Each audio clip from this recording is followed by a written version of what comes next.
Hi KP, it's Anna. So I know we're going through a little bit of a difficult time right now, and you might be feeling some big feelings. I know I am.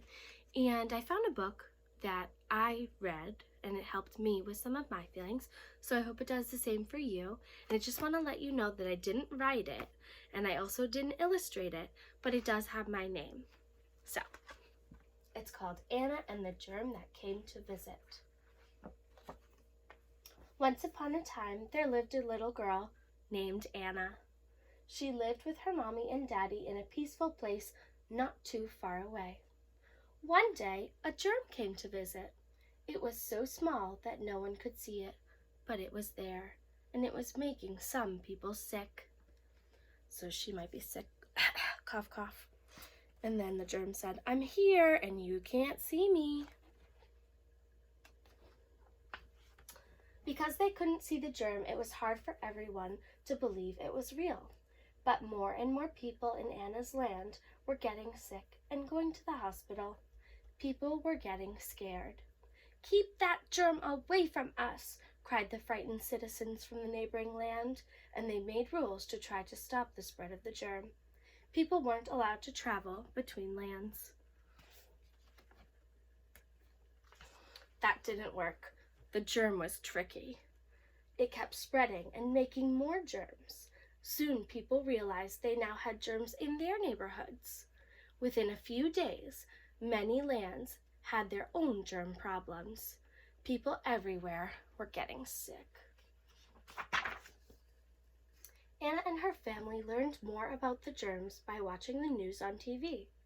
One doctor on TV said, "If we stay far away from each other, the germs can't spread as fast. We need to wash our hands more often and clean them for at least 20 seconds every time. We also need to stop touching our faces, especially our noses, eyes, and mouths. That should help make the germs go away," said a doctor from the neighboring land. Anna enjoyed washing her hands. She liked how the soap and water covered her fingers with bubbles. I also like the smell of my soap. She learned that her favorite nursery rhyme was exactly 20 seconds long. "Mary had a little lamb." What song can you sing when you wash your hands? That made it fun to count the time as she washed her hands. People tried to stay further and further away from each other, stopped touching their faces, and washed their hands. The changes helped. Fewer people were getting sick. But the germs were stubborn. They didn't want to leave, and they were still spreading. "We need to do more. Too many people are still getting sick, and our hospitals are almost full. Everyone must stay at home until the germs go away," said the mayor. She also ordered schools, restaurants, playgrounds, and businesses to close. This will give the doctors and nurses more time to take care of people who are already sick now. It will keep us from spreading more germs too, she said. So she's asking, stay at home, please. "But how will I play with my friends if the schools are closed and we have to stay home?" asked Anna. "You can still talk to your friends on the phone and play with your toys at home," said Anna's mommy. "This won't last forever, just until the germs go away. After that, you can play with your friends again at school and on the playground." See how her mommy's wearing purple? That's my mommy's favorite color. "How can I give you and Daddy hugs if we have to stay away from each other?" asked Anna. "We can still hug each other," Anna's mommy said as she squeezed her tight. "We just can't get close to other people outside of our family and house right now. We don't want to get them sick, and we don't want to get sick either."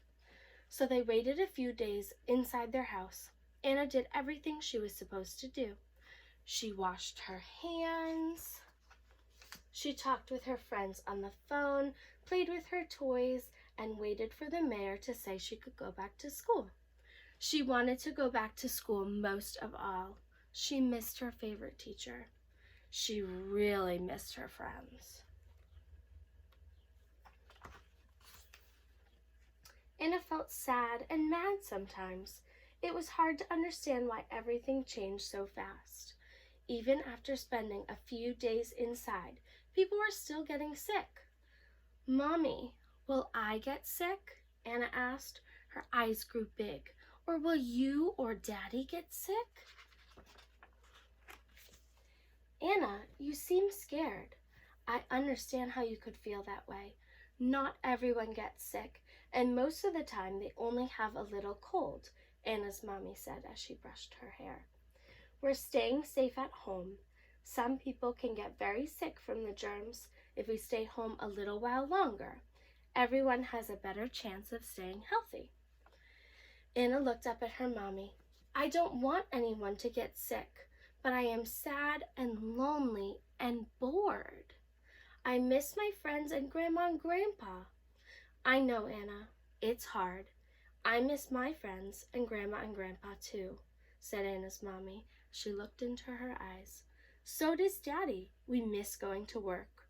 It's okay to feel sad or lonely sometimes. We just need to wait a little while longer. We will all get through this together." Anna's mommy took her hands. "If you are feeling scared, lonely, sad, or mad, Anna, you can talk to me anytime. You could even try to draw out your feelings." Talking about her feelings really helped Anna. She also liked the idea of putting her feelings on paper.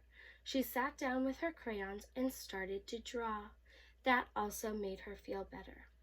So if you have any of these feelings, you can talk to your parents or grandparents or friends or babysitters or whoever's with you at the time. You can tell them how you're feeling, or sometimes you can even talk to a stuffed animal. I know that I like to do that, and I like to listen to music, and I also like to write about my feelings. Anna was happy to be with her family, but still felt confused because she didn't know when she would go back to school. Anna's mommy said, "I know what we can do. We can think of some other things that will help us feel better. I have some good ideas, and I bet you do too." I bet you do too. So they played games together. They danced in the kitchen. She played tag in the backyard with Daddy. They baked cookies together. They watched their favorite TV shows. They read Anna's favorite books. Anna talked to her friends, her teachers, and Grandma and Grandpa on the phone. We talk to people sometimes using Zoom now. She was having so much fun. She wasn't even feeling scared about the germs anymore. She wasn't feeling lonely, sad, or mad about not being at school and missing her friends. Then one day, just as quickly as they came, the germs were gone. The mayor was overjoyed, which means she was so happy. "The germs are gone! The germs are gone!" So she's really excited, so she's using an exclamation point to show that. "No one needs to stay at home anymore. We are open for business," she proclaimed throughout the land. Everyone was happy. See that exclamation point again? Especially Anna. "Now we can go back to work, and you can go back to school and play with your friends," said Anna's mommy. And so they did. But they also remembered what they learned. They learned that they should still wash their hands because it helps keep other germs away. They learned how much fun it is to play together at home as a family. They learned how helpful it is to talk about their feelings. They also learned that if the germs ever came back, they'd know exactly what to do, and they would be able to get through it together. So, I know that we are not going back to school yet, but I just want to remind you that we will get through this together. So talk to your parents, your friends, your grandparents about how you're feeling. I hope this helps. Bye.